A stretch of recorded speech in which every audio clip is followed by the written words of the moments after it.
Hello and welcome to Veterans on the Front Porch. I'm your host, Clint Brown. This is a program for Wolfeboro vets and about Wolfeboro vets. When you see that license plate that has a veteran's mark on it, you know that behind the wheel of that car is someone with a lot of stories, and that's why we're here. And today I want to welcome Bob Pierpont. You are a retired Navy veteran, senior chief. Radioman, yeah, both of us, right? Yep. When did you join the Navy? 1964. Okay. Yep. And why did you join?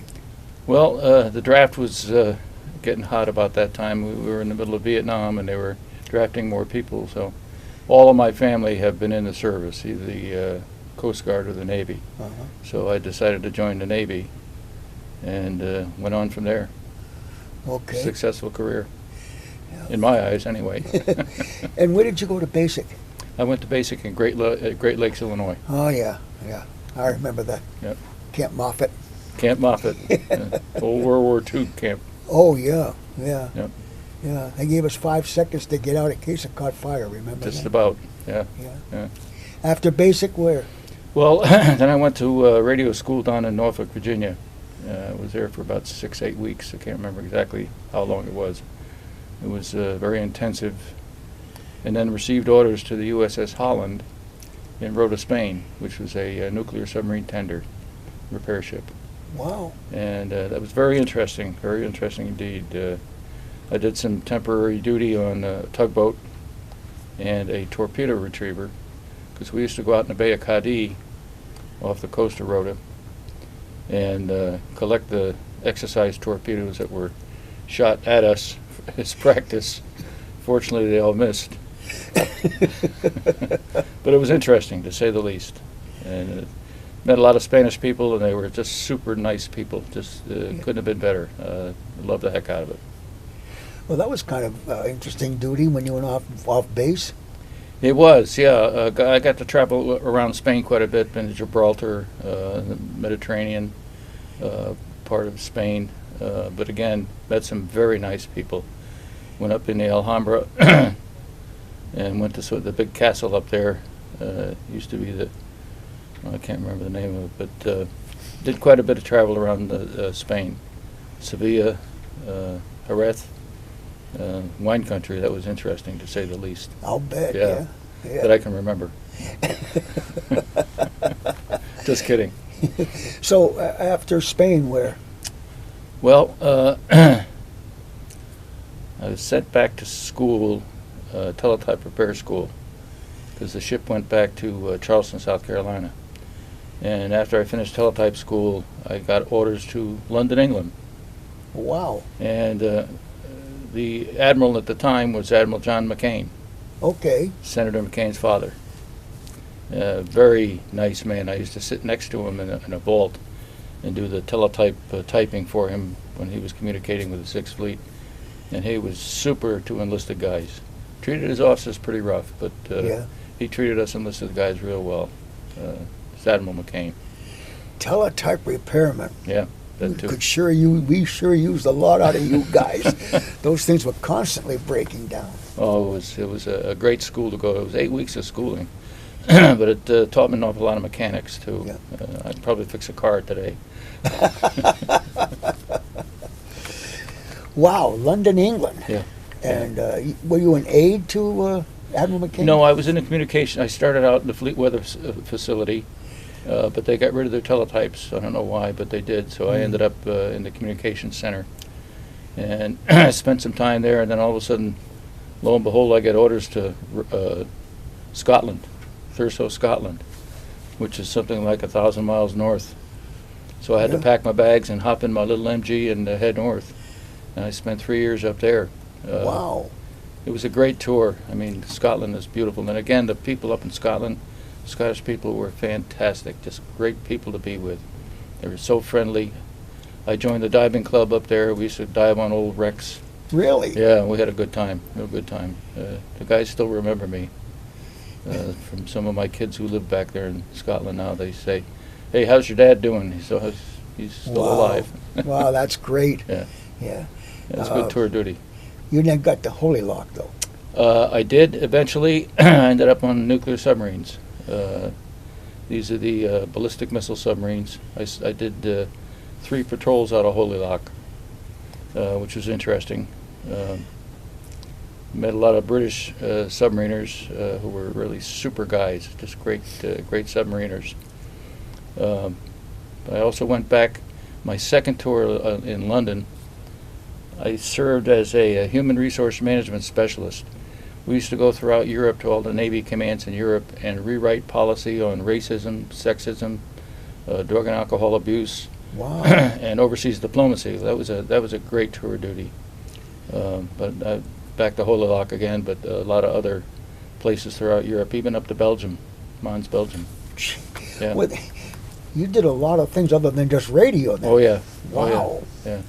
Well, I went to school in Memphis, Tennessee, Human Resource Management School, and I spent 8 weeks there, and that was enlightening, believe me. Memphis is quite a place too, I guarantee it. But it was a great tour of duty in the human resource management area. Of course, after that, I had to go back to my normal duties. Yeah. Now, did you sign up for these, or were you picked to do these? Well, I signed up for drug and alcohol school, and I was supposed to get sent to Iceland. Wow. But while I was at drug and alcohol school in San Diego, I was told that I wasn't needed up in Iceland, that they were going to send me to human resource management school in Memphis. Oh. And I got reassigned to London again. London. Terrible. Oh. Had a good time. Real good time. Let me ask you, I remember when I was on board, I remember the first class petty officers would get the chief's hat and wrap it in cellophane and put it at the top of their lockers, waiting for the day when they would make chief. Did you happen to do something like that? Nothing like that, no. No? I was quite surprised. I was a first class for a long time while I was on surface craft before I became a submariner. Uh-huh. After I became a submariner, boom, boom, boom, right up the corporate ladder. Really? Yeah. Yeah. Wow. It was very interesting. I was supposed to go to Senior Enlisted Academy and probably make E9, but I had a family, a couple of kids, and I needed to be with them Uh-huh. more so I retired. Okay. Yeah. So you put in 20 years? A little over 20, yeah. Wow. Yeah. Wow. A very interesting 20 years of my life, 21 years of my life. Would you do it all over again? Yes, I would, in a heartbeat. I kind of miss the work in a way. Of course, I'm completely retired now, and I get a bit bored. But but I make birdhouses now as my hobby. That's great. And I've seen some of the birdhouses. Yeah. They're really nice. Yeah.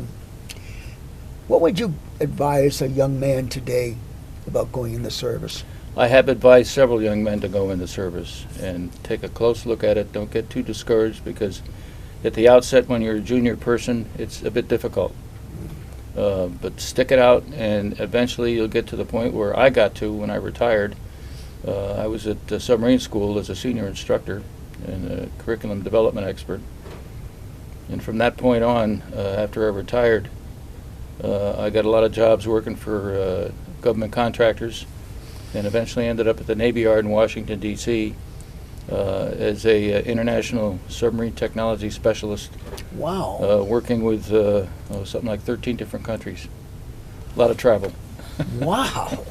A lot of travel, yeah. So you really got to see the world Yeah, through the absolutely. Navy. Australia, Canada, Norway, let me see, France, Spain, Italy, Ireland, Northern Ireland, Yep. Southern Ireland, just all over the place. Just a very enlightening career. As a matter of fact, you visited the base that I was on in Londonderry, Northern Northern Ireland. Londonderry, Yeah. yeah. Great place. I've heard it's no longer there. It was cold too. Oh, yeah, it was cold. That and Thurso. Thurso was very cold at the northern coast of Scotland. Yeah. So, no, I'd seen it all. I'd seen it all. Yeah, and you don't regret it at all. Even Wolfeboro. Even Wolfeboro. Were you living in Wolfeboro when you joined up? No, when I was a youngster, my parents used to take me up to Sunapee. We Okay. had friends that lived in Sunapee.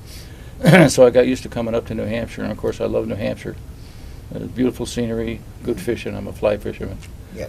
But that's how I got to know Wolfeboro. And I took my wife up here on vacation several times, and she kind of liked it too, so we decided to look around for a house, and I got one not too far from here. And we're fully retired now, the both of us, Well, good. except for our hobbies. Yeah. But since I've retired, though, I haven't given up on the importance of veterans. For a while, I was on a committee trying to get a homeless shelter going in Carroll County, which didn't work out too well. But in the meantime, I'm a member of the Fleet Reserve as well as the American Legion. Of the Fleet Reserve Association, I was designated as the legislative representative for this area. And what I've been doing is passing out the FRA magazines, and if any vet needs some help, he can come to me, and I've got some connections. I hate to say this, but I've got some connections in Washington. Oh, good. The Fleet Reserve Association is part of a conglomerate of other organizations like the American Legion and the Veterans, VFW, Submarine Vets, a whole bunch of different organizations, including the Air Force. And they work together to address congressmen and senators on veterans issues. And one of my jobs is to pass on that information to our representatives down in, it's actually Alexandria, on West Street in Alexandria. And I still do that. Now, someone obviously came to you and asked you to do this. Yes. Yes, John Davis is his name. He's the in charge of the legislative affairs. But that's not where we just sit by ourselves. We're connected with the other folks that work with the VA and other parts of the organization. We've got a real good, Fleet Reserve got a real good organization. And so does the American Legion, don't get me wrong. But we work hard to make sure that our vets receive the right treatment after they retire or get out, after they put their time in. And that's important. Yes, That's it is. really important. I'm a successful vet, so it's my turn to give back, and that's what I'm doing. So, I know you're involved with the Legion too, and I know you're involved with what you just said about being with vets. So if a veteran who may have lost his DD-214 or records have gotten messed up, what would they do? Well, most of the legions, they have an adjutant that has that appropriate information to be able to contact someone to get their DD-214s. I got 4 of them, so I'm not too worried about it. But there are some people that, excuse me, that have lost their DD-214s and need another copy. So if their adjutants can't help them, I can. So. Well, that's great. And how would they get in touch with you? Well, I have a phone number. It's 569-4779. 569-4779. Right. Okay. And I'll do what I can. Well, that's important. Yeah. Because I know I've heard stories of a lot of guys that they don't have any clue what their benefits are. Understand. Yep. You know, and I was down at the Legion in Rochester, and I had a woman come up to me, and her son was in the Navy, and she needed some help with him as far as counseling goes. She wanted her son to stay in, and I said, well, whenever he's back, you give me a call, and I'll sit down and have a talk with him, because you can't go wrong by putting 20 years plus in the Navy, or any of the armed forces for that matter. yeah. You picked the Navy other than the Marines or the... Well, yeah, I was raised on the shoreline in Connecticut, so Long Island Sound, so I kind of got used to salt water. Yeah, but I usually tell people I got more salt in my socks now than some of the restaurants in but town. you spent a lot of time under the water. I spent half of my career underwater. Yeah. How? I know when I visited a World War II sub, Mhm. and it was cramped in Yeah. there. Ours wasn't. I mean, the new Ohio class is old Ohio class now, but you can play basketball in the engine room. It was Really? Oh, I mean, if the space was available to put a basketball, they didn't do it. Right.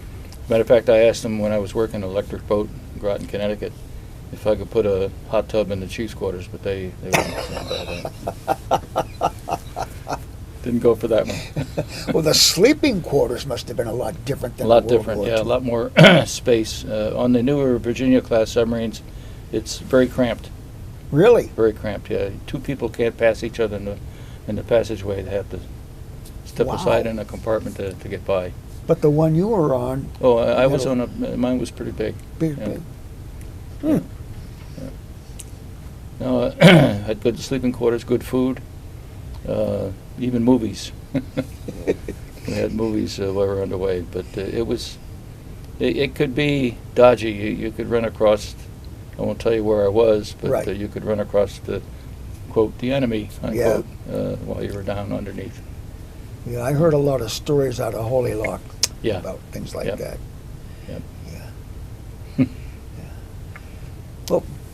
Well, this has been and I'm glad you're involved with the veterans because, like I said before, there's a lot of guys that just don't know, and women that don't know their benefits. Well, that's another key point. A lot of people seem to dismiss women in the services.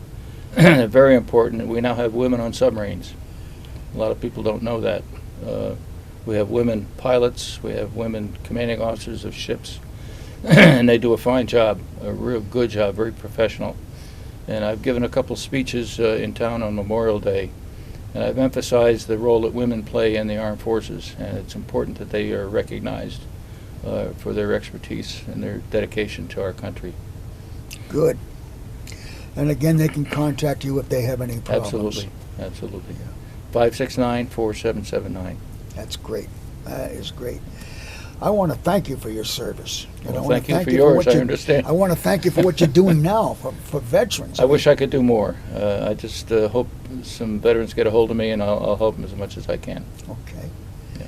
And I want to pass along that any veterans who are listening to this that live in Wolfeboro who would like to come on and tell their stories, we'd be very happy to have them come along. And they can reach me at 515-1660.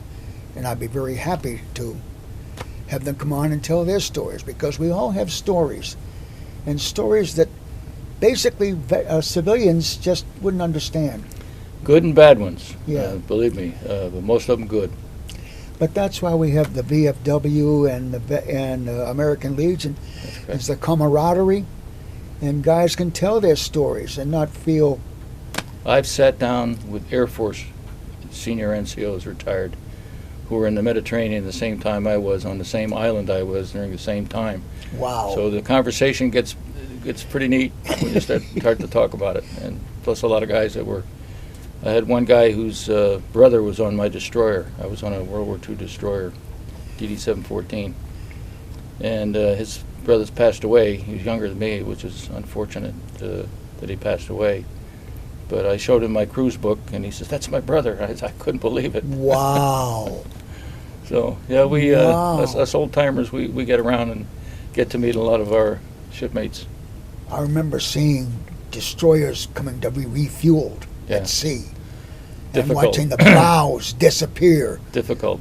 Yeah, very I've difficult. got pictures of that where you see it just like it's going under, like a Yeah. ship.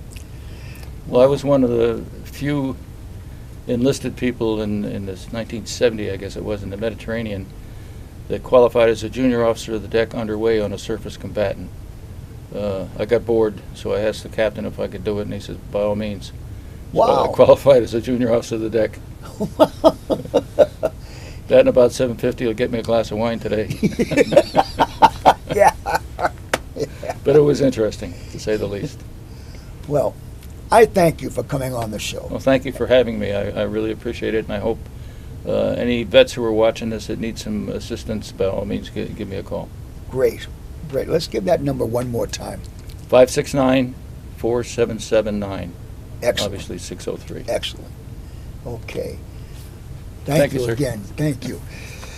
And this has been Veterans on the Front Porch. I'm your host, Clint Brown, and like we said, if there's a veteran in Wolfeboro that would like to come on and tell his story, we'd be very happy to have you come along. I know there are some stories that veterans don't want to talk about, but there are Yeah. also some good ones, and that's what we look for. Okay, until next time, Wolfeboro, this is Clint Brown. Bob Have a great- Pierpont. And Bob Pierpont. Have a great day.